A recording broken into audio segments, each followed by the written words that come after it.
Olá pessoal, sou Rodrigo Forcinetti e estamos aqui com mais um episódio do Pod Brasil, o podcast do Escritório Brasil Salomão. E nesse episódio de hoje, nós temos o prazer de receber aqui o Henrique Furquim Paiva, Fernando Mazo, nossos sócios com atuação na área civil.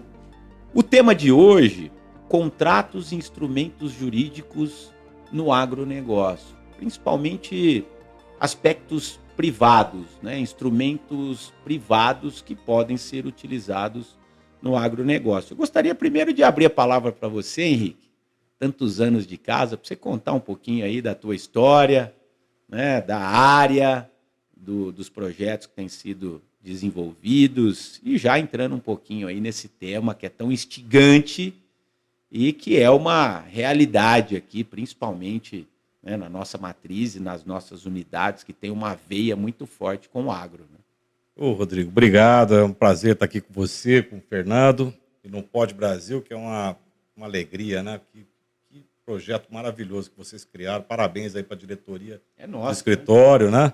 Fantástico. Bom, eu estou no escritório desde 88, né? Eu entrei antes de entrar na faculdade, né? Aliás, entrei no escritório até para ver se eu gostava do direito, gostei, apaixonei e fiquei, né?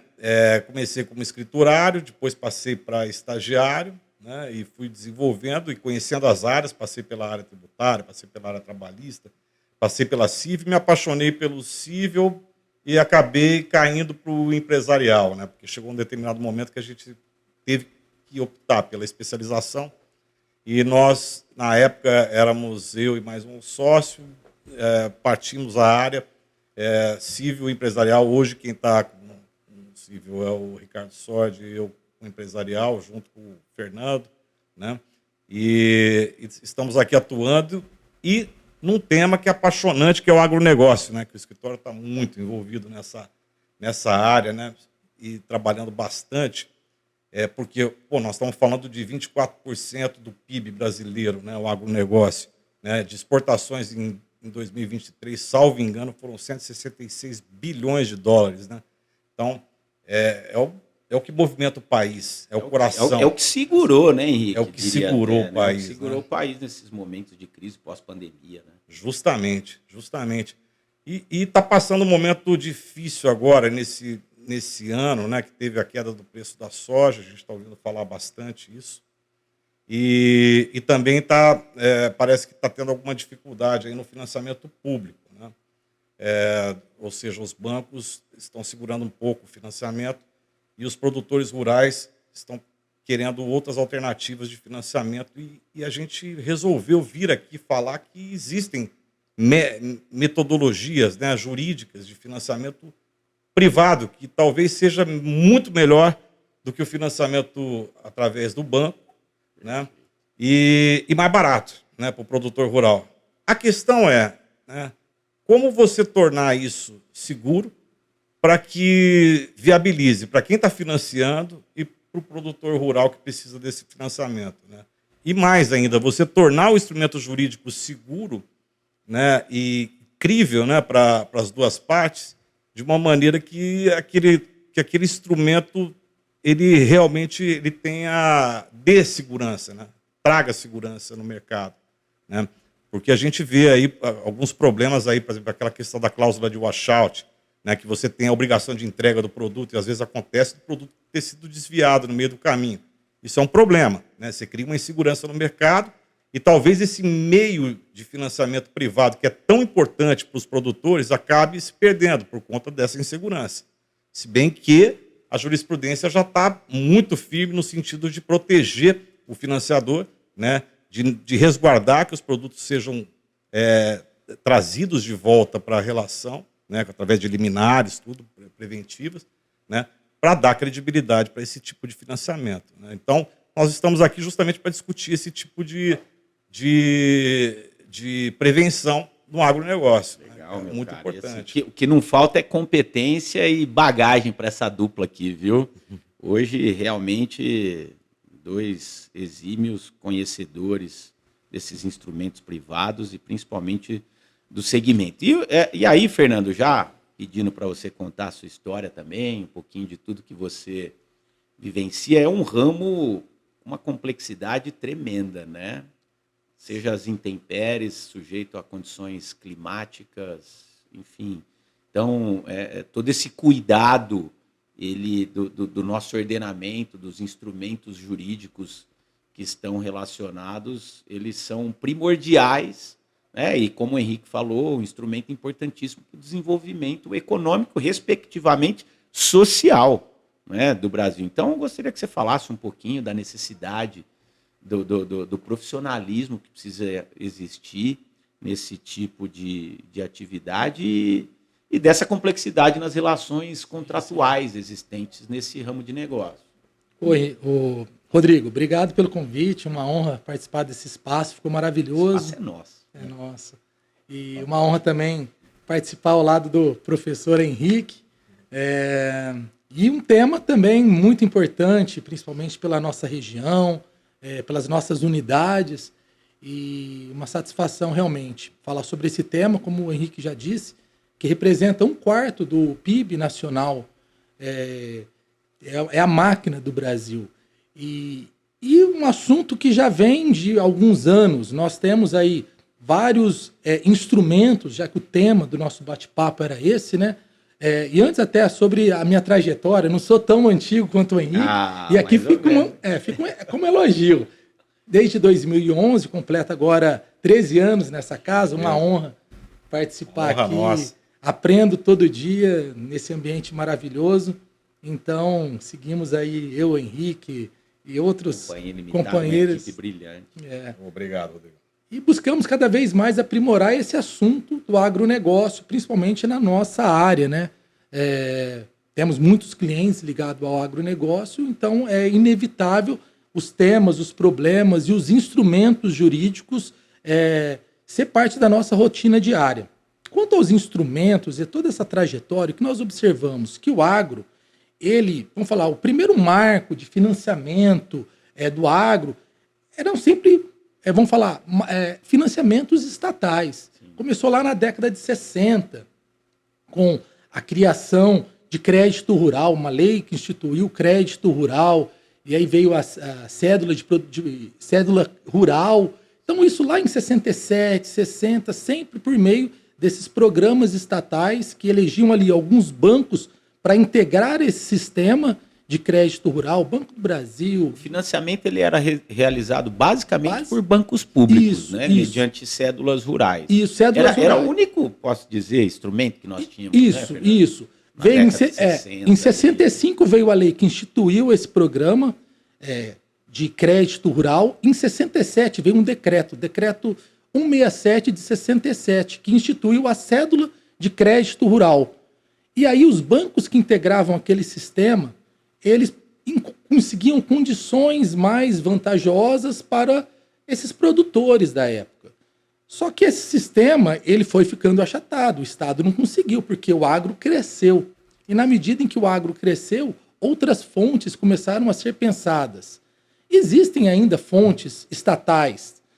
Temos agora o Plano Safra, que também vai destinar 240 bilhões também de recursos para o agro, de financiamento para o agro. Temos programas estatais, mas se verificou que esses, por si só, não eram suficientes. E aí começou-se a pensar em modalidades de financiamento privado para o agro. Então essa foi a ideia. Pouco conhecida, inclusive no setor, né? Exatamente. O que nós acabamos enxergando que os instrumentos jurídicos eles foram se adaptando, tá?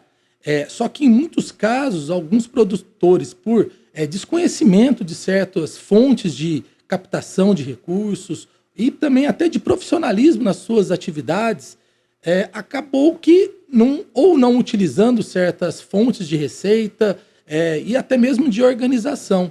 E o Henrique disse agora que do momento que o agro passa, né, com a queda no preço das commodities, né, que teve aquele alavanco em 2022, 2023, e agora houve ali uma queda, e o custo dessas dívidas, quando ele cresceu, que nós observamos que na medida em que houve um aumento no preço das commodities, logo pós-pandemia, muitos produtores que ainda tinham custo de produção baixo, eles investiram nas suas atividades. E o agro exige tecnologia. Na medida em que muitos investiram, o que aconteceu? Para fazer essa busca de captação, essas dívidas não eram de 1 ou 2 anos, eram de 5, 6, e agora começa a cair essas obrigações com um cenário pior, porque o custo de produção aumentou e, em paralelo, o valor das commodities também reduziu. Então, momento complicado. Quais seriam para vocês aí os principais instrumentos privados de financiamento no agronegócio? Para a gente poder até trazer essa informação para o nosso ouvinte, para quem está nos acompanhando aí. Eu mesmo tenho pouco conhecimento de todos os instrumentos, então se vocês puderem destacar aqueles que são os mais usuais e até dando características aí de como eles podem ser implementados, acho que seria bacana. Você tem a cédula de produtor rural, tem a cédula de produtor rural financeira, você tem aqueles certificados de depósito em armazém, você tem a letra de câmbio do agronegócio, tem uma série de títulos. E, além disso, né, esses títulos eles podem lastrear ainda, né, o CRA. O CRA que ele é emitido por empresas securitizadoras que buscam investidores no mercado. Olha só, então, além dos títulos que eu posso emitir buscando financiadores, né, no mercado privado, né, essas operações ainda podem lastrear o CRA, que é um título que busca investidores normais, que não são do agronegócio, mas querem investir no agronegócio porque acha que é um ambiente interessante, né, econômico, um ambiente econômico interessante para poder investir o dinheiro dele, né? Então, daí você tem vários fundos de investimento que estão balizados no CRA, né? E estão jogando recursos no agronegócio. O que precisa aí é você ter um profissionalismo e uma boa gestão, né, no agronegócio, para que todo esse aparato de títulos que foram criados e de certificados para investidores funcione, né, para que você crie uma credibilidade no mercado, né? Então, isso tem que começar com o produtor rural, né? Porque o produtor rural, às vezes, ele recebe o valor, né, um valor significativo na produção, como o Fernando colocou, né? Ao invés de pensar na produção futura, ele vai lá e compra uma caminhonete, né, último tipo, e não pensa nas despesas que ele vai ter para a próxima safra, né? Isso pode causar um problema na rolagem das dívidas futuras ou dos compromissos futuros, né? Ele tem que tratar a fazenda dele como uma empresa, afinal, ele é um empresário segundo a lei, né? Então, essa organização, esse profissionalismo, né, que daí eu já entro na questão societária também, ele tem que tratar, ele tem que jogar, ele tem que instituir, implantar uma governança corporativa na fazenda dele, onde ele realiza a produção rural, onde ele tira toda os recursos, né, que mantém a atividade dele, né?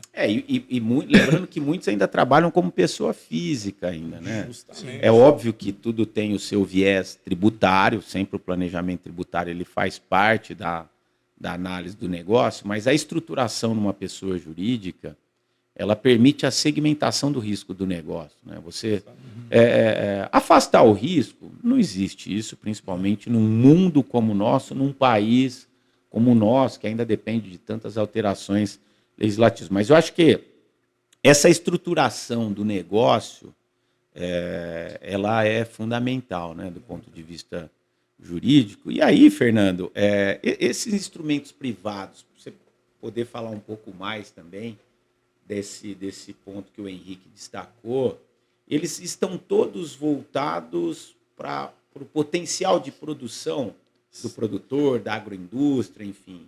Fala um pouco mais sobre isso. Existem, assim, vários instrumentos, né? Se nós pegarmos, principalmente, até em contratos, se nós pensarmos, Rodrigo, lá em 1960, voltando lá na década de 60, que tem lá o Estatuto da Terra, em que tinha ali a previsão do quê? Previsão de um instrumento que foi muito usado e ainda é, arrendamento, contrato de arrendamento, parceria, todos eles voltados para quê? Para a terra.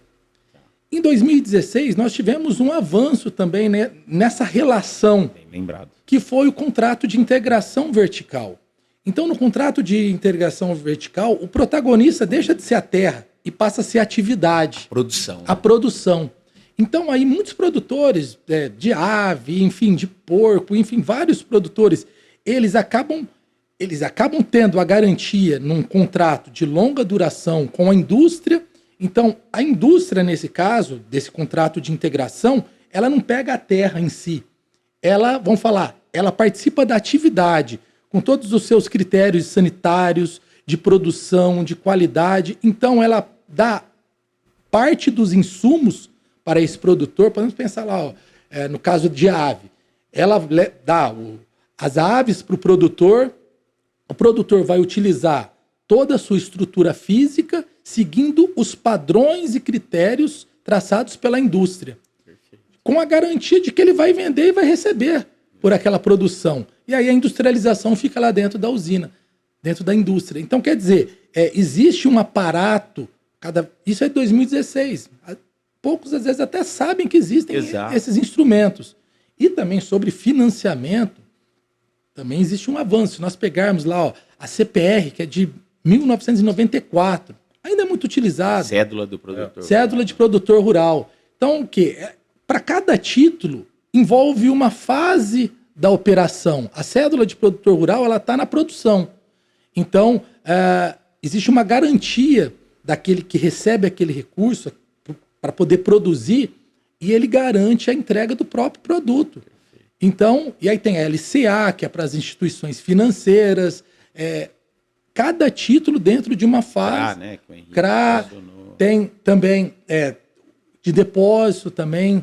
Então, assim, cada título para uma atividade específica, justamente para tirar o intermediador. E cada um com regras e índices diversos, né? Eu acho assim, o toque que eu acho que a gente precisa dar, principalmente para quem atua nessa área e não tem o conhecimento específico, é que quanto mais estruturado, quanto melhor formalizado, né, a produção e a atividade, melhores serão as condições de financiamento. Porque, na verdade, você está criando um crédito que você tem a receber, e aí, indo dentro para o setor financeiro, a busca é sempre por créditos. Então, por que eu vou financiar um determinado produtor? Porque eu sei que a produção dele vai atingir um determinado patamar no mercado, ele vai ter dinheiro para me pagar.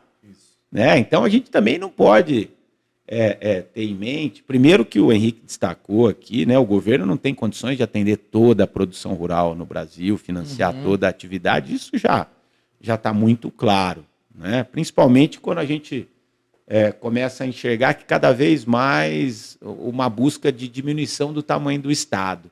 Então, a iniciativa privada, ela cada vez mais vai ser importante para o fomento da própria economia, né? O mercado se autorregulando e criando os seus instrumentos. Então, a importância de você estruturar e dar um potencial maior para o seu crédito, ela é fundamental para o financiamento da própria atividade. Né? Justamente. Você tem hoje cooperativas, né, do agronegócio que estruturam toda a operação para o seu cooperado, inclusive de exportação, já fixando o preço para dar uma segurança, né, econômica para o produtor. Né? Então, aqueles contratos de barter, né, que eles fazem com os produtores rurais, que têm sido muito exitosos para os dois lados. Né? Então, ele já dá a garantia do preço da produção, o produtor já tem a segurança econômica do pagamento, né, e do valor fechado. Ele pode produzir com tranquilidade, que inclusive isso daí supre até aquele planejamento que o Estado deveria ter com o produtor rural e não faz. Né? Mas aí a iniciativa privada tem feito bastante, principalmente as cooperativas de produção, do agronegócio. Né? Agora, é o que você falou, Rodrigo, o produtor ele tem que ter uma credibilidade, né, na operação. Né? Então, ele tem que organizar a operação dele, ele tem que ter uma organização da atividade de uma maneira que o financiador se sinta seguro, né, ao contratar com ele. Né, de que, não, de fato, eu vou fazer o financiamento e vou receber a produção dele na data. E a terra, ela, é óbvio que ela continua tendo seu valor, né?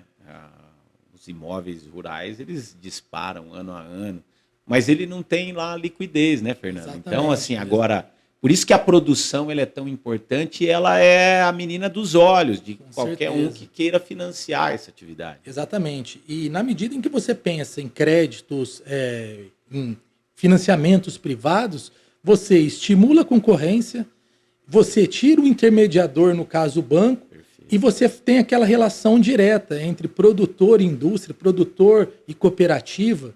E esses títulos, de acordo com cada fase da atividade, ele vai lastrear e ter a própria produção como garantia, a própria terra, enfim, ali você consegue fazer uma relação direta, segura para ambos os lados, tanto para quem empresta o dinheiro, quanto para aquele que está produzindo.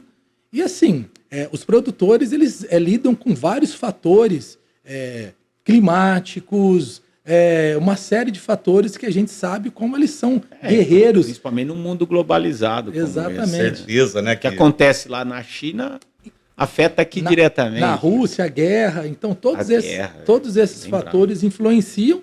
E, às vezes, o que a gente também acompanha no dia a dia, Rodrigo, muitos produtores, enfim, eles acabarem nessas renegociações e repactuações, às vezes a própria instituição acaba colocando ali ou taxa de juros mais alta, tá realmente mais alta agora nesse período, taxa de juros mais altas e um dia a obrigação vence. Sim. Então é aquela falsa sensação de que não estou devendo, repactuei, próximo ano eu resolvo isso. E aí começa a virar uma bola de neve.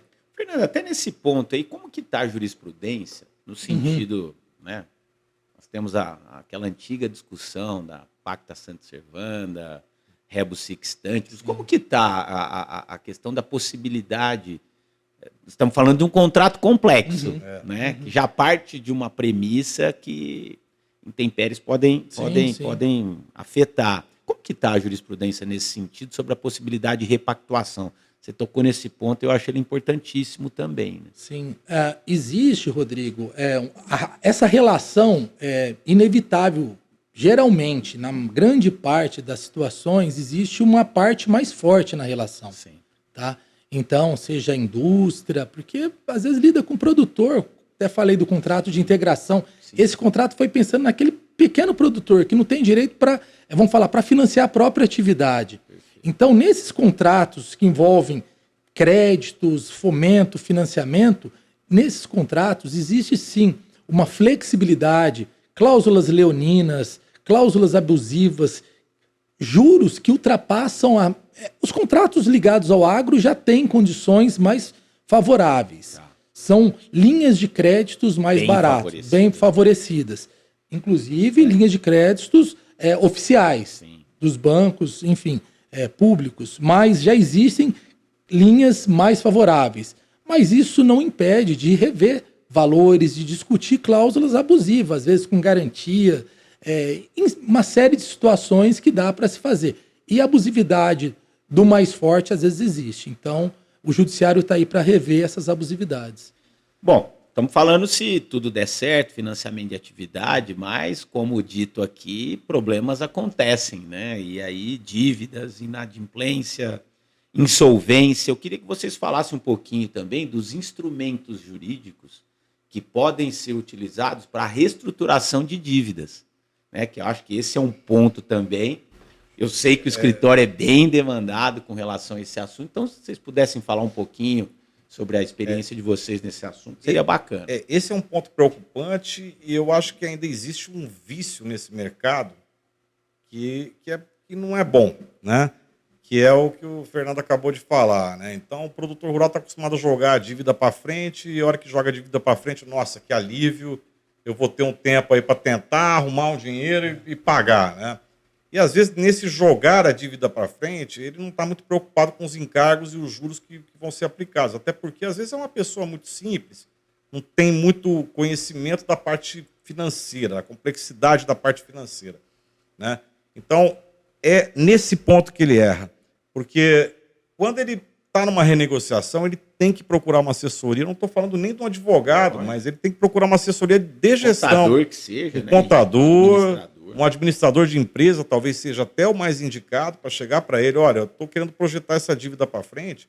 O cidadão vai analisar o fluxo de caixa dele, as perspectivas de recebimento dele, o que ele tem condição de pagar no futuro, quais são os encargos que ele tem condição de assumir, juros, tudo, e projetar o que ele tem condição de assumir. Daí entra o advogado, claro, ele vai ter que analisar o contrato que vai ser assinado, e projetando essa dívida para frente. É o equacionamento, que a gente diz, né, extrajudicial, das dívidas, né, que ele possui. Né? Ele tem que planejar isso daí. Eu não vou gastar com isso porque eu já estou devendo. Não, ele tem que gastar com isso. Vai ser parte da dívida dele porque isso vai estourar ali na frente. Né? E a hora que estourar, talvez seja o comprometimento da atividade dele e da própria propriedade que ele possui.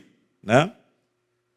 E tem a questão relacionada à recuperação, que eu até acho que o Fernando ele poderia falar um pouco a respeito disso. Né?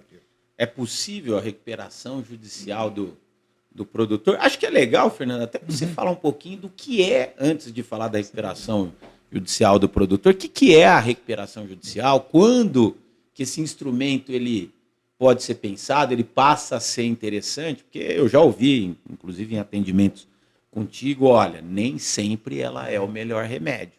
Né? Então, se você puder também dar um panorama geral desse instrumento que nós temos. Até antes, me permita, dentro até do que o Henrique estava falando, sobre, às vezes, observamos que o produtor ele investe, às vezes, em tecnologia, investe em uma série de coisas. Ele deixa, às vezes, de investir num administrador, alguém para ficar lá no escritório. Como isso é importante, como facilita o nosso trabalho.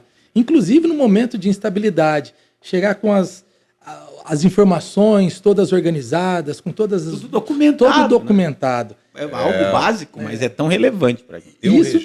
Ter o registro. Isso, quando chega nessa fase, fica muito mais fácil nós organizarmos tudo isso para ter o espelho e poder traçar a melhor estratégia. E concordo, Rodrigo, nem sempre a recuperação... Primeiro, recuperação judicial é um instrumento que busca o sorgimento, que busca realmente a recuperação de uma atividade organizada, de uma atividade empresária organizada. Essa é a ideia da recuperação judicial. É um instrumento que já existe já desde a Lei 11.011, enfim, já é uma lei já antiga que nós temos e que era destinada, aplicada exclusivamente ao empresário. E sabemos que a atividade... Empresário no sentido legal da expressão. Legal. Não no sentido vulgar. Atividade econômica organizada e com registro na junta comercial. Perfeito. Então, a lei ela exigia 2 anos de registro na junta comercial. Esse era o grande problema. Quando surgia a crise, o produtor, que geralmente exercia sua atividade na pessoa física, sem registro na junta comercial, ele não tinha como utilizar essa ferramenta, esse instrumento de sorgimento, esse instrumento de recuperação. Só que tivemos uma mudança recente na lei que passou a admitir, agora expressamente não tem mais essa divergência. Antes a jurisprudência ficava discutindo, pode, não pode, agora já pode, tá? E não se exige nem os 2 anos. Então mesmo a pessoa física do produtor, que está no momento de instabilidade financeira, e crises surgem por vários fatores, como nós já dissemos aqui, e ele pode sim, faz o registro, faz a atividade dele regularizar com o CNPJ e fazer o pedido de recuperação judicial. É uma forma, e houve um crescimento muito grande. Muito grande. O Serasa apontou em 2023 agora um crescimento de 500%. 500 no número de pedidos. No número de pedidos. Então houve assim um crescimento muito grande. E aí fala, mas é uma banalização. Não, é um instrumento jurídico para ser aplicado. Isso representa uma parte do endividamento. O que retrata o aumento da recuperação é o aumento no endividamento. Exato. Então, assim, pensar que o sistema está em crise, falido. Não, muito pelo contrário, é forte. Eu acho que atingiu um momento de maturidade, exato, de conhecimento do instrumento. Porque você falou num ponto importante. Aumentou 500% o número de pedidos. Tá, mas quantos players você tem no mercado? Quantos devedores você tem no mercado e não fizeram pedido? Então a fatia ainda é pequena. Tem um potencial absurdo. Mas, de novo, né? Nem sempre a recuperação é o melhor caminho. Precisa ser muito bem estudada e muito bem planejada, né? Exatamente, Rodrigo. É comum nos procurarem. Já vim aqui, quero fazer uma recuperação judicial. É igual vai no médico, né? Doutor, eu tenho isso. O que eu tomo? Olhei no Google, né? Então, hoje é muito comum, doutor, eu quero pedir a recuperação judicial. O produtor vem, atendemos ele e aí vamos verificar a situação do endividamento dele, quais são as garantias. E assim, tem situação, atendi semana passada um produtor que veio, quero recuperação judicial. Fui ver o endividamento dele, era totalmente concentrado no Banco do Brasil. Ou seja, não tem como, eu preciso... Uma negociação resolve, né? Precisa ter um conjunto de credores, né? Exatamente, senão você dá um cheque em branco para aquele seu único credor. Ele vai dar o destino. Vai administrar o seu negócio. Ele vai falar, ou eu aprovo ou não aprovo o plano. E se ele não aprovar o plano, é ruim, é a quebra. Então tem que ser estratégico, você tem que analisar a característica do crédito, quais são os seus credores. Quanto mais vamos falar, nesse momento... Se o crédito é legítimo. Se o crédito é legítimo, se tem espaço para uma discussão, né? Perfeito, uma rediscussão. Gente, só agradecer, você vê, o tempo passa rapidinho, tem tanta coisa, eu acho que a gente pode voltar em outros episódios com alguns assuntos e se aprofundar. Fica aqui meu agradecimento da participação de vocês.